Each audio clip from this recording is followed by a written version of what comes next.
क्या आप भी सीटेट को लेकर टेंशन में हैं? आपको किताबें देखकर भी समझ नहीं आ रहा कि आपको अपनी तैयारी कहाँ से शुरू करनी है?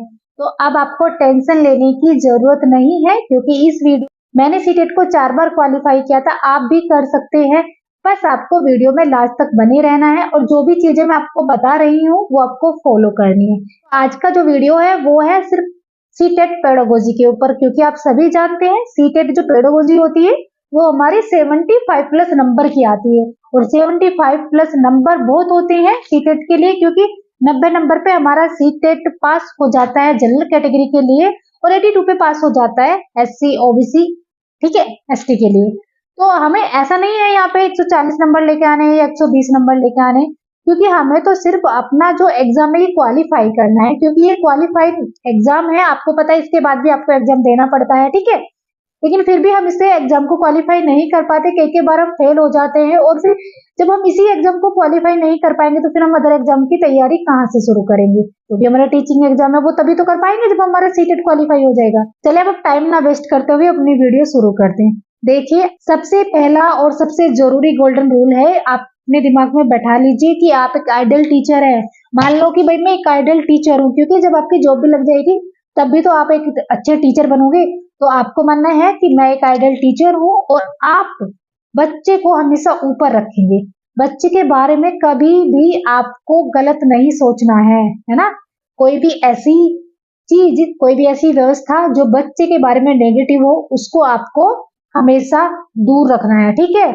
बच्चा कहाँ रहेगा? सबसे ऊपर रहेगा। देखिए, बच्चा कभी फेल नहीं होता, ऐसे क्वेश्चन भी आते हैं तो क्या फेल होता है? भाई हमारी जो व्यवस्था होती है वो फेल होती है, ठीक है, हमारा सिस्टम फेल होता है।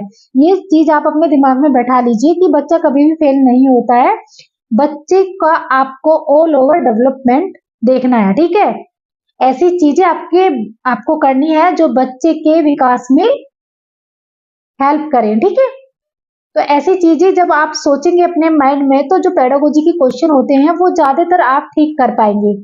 और कुछ मैं आपको टैग वर्ड्स भी बताऊंगी, जिन टैग वर्ड्स का यूज करके, जो आपने देखा है सीटेट में जो क्वेश्चन होते हैं ना बहुत बड़े होते हैं ना, बहुत लंबे होते हैं, यानी कि एक पेज पे आपको सिर्फ 2 ही क्वेश्चन मिलेंगे। कितने मिलेंगे? एक पेज पे 2 ही क्वेश्चन मिलेंगे, और वो क्वेश्चन देख के ही हम डर जाते हैं कि किस तरीके से हम सोल्व करेंगे। कुछ बच्चे तो छोड़ भी देते हैं, क्योंकि ये जो हमारा पेपर होता है टाइम कंज्यूमिंग होता है, हम पूरा पेपर नहीं सोल्व कर पाते हैं, उससे पहले ही हमारा टाइम हो जाता है, क्योंकि 2.5 घंटे हमें मिलते हैं और 150 क्वेश्चन हमारे होते हैं। अब एक क्वेश्चन को पढ़ने में हमें 2 से 3 मिनट का टाइम लगेगा, तो फिर हम पेपर कैसे सोल्व करेंगे? वो तो आधा ही सोल्व हो पाएगा ना।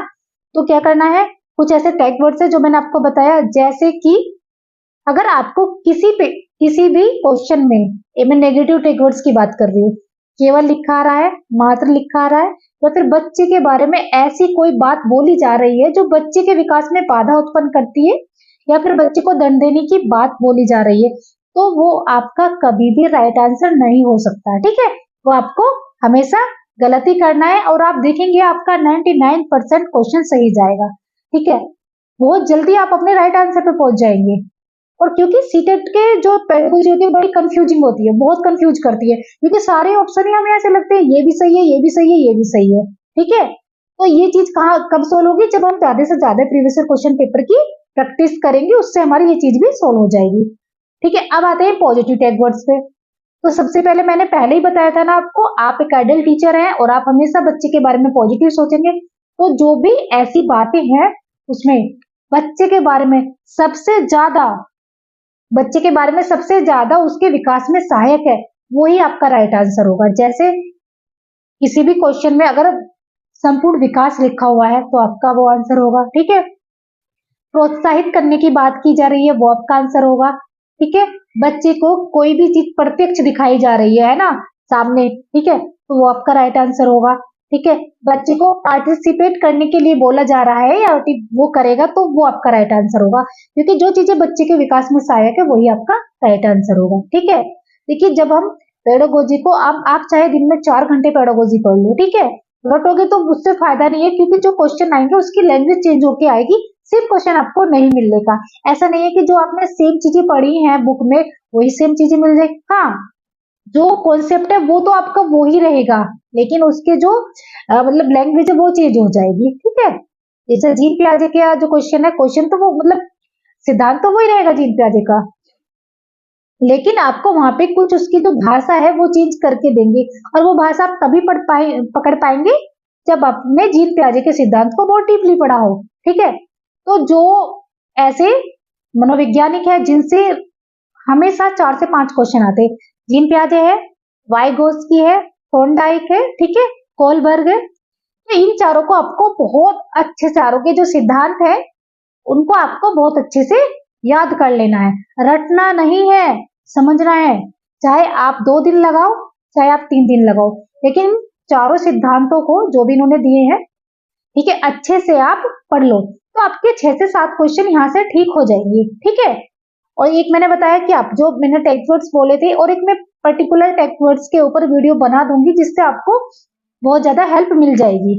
ठीक है, ये हमारा हो जाता है। दूसरा, जो भी प्रीवियस ईयर क्वेश्चन पेपर है, टारगेट बनाओ कि आप 1 से 2 क्वेश्चन डेली सोल्व करेंगे। ठीक है, सीटेट के देखिए, अगर मैं बात करूं सीटेट पेडागोजी के, तो आप ना 6 to 8 वाला पेपर भी कीजिए, 1 to 5 वाला भी कीजिए। यदि आपका फर्स्ट पेपर है तो आप सेकंड वाला भी दो, और सेकंड वालों का अगर फर्स्ट मतलब सेकंड पेपर है तो फर्स्ट वालों का भी जो पेडागोजी होती है वो आप सोल्व करो, क्योंकि दोनों की सेम ही होती है।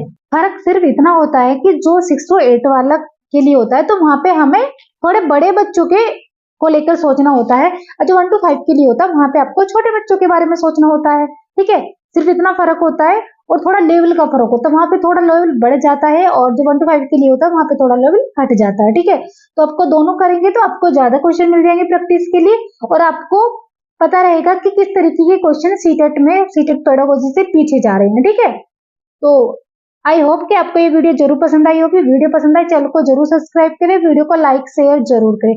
थैंक यू, और आप मुझे कमेंट करके जरूर बताएं कि नेक्स्ट वीडियो आप किस टॉपिक पर चाहते हैं, तो उस पर मैं आपको वीडियो फिर बना दूंगी। मिलती हूँ अब आपसे नेक्स्ट वीडियो में।